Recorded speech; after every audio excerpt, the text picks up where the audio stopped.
it looks like Star just wants to employ, let's say, half the field, because now the rumor that that guy, Michael Moiman right there, was going to or is signing, whatever. It's an actual thing now. He has signed a 2-year deal with Star Racing Yamaha to fill in for the rest of this Supercross season, motocross, and super motocross.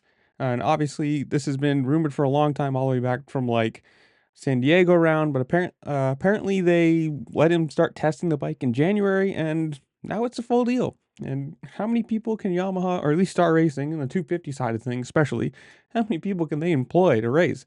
This is insane to me.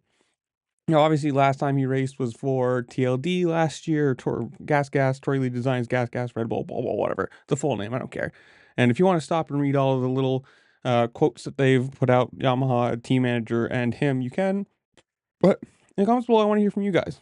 How well do you think he does in the rest of the Supercross rounds, in motocross, in Supercross, and then what happens next year? And I don't know, whatever. Did you like Birmingham? Did you like the drama that came from it? Whatever it is, comment down below. While you're down there, make sure to like, share, subscribe, do all the fun things this platform allows you to do, because it really just helped me out and I appreciate it. And with that, I'll see y'all later. Peace.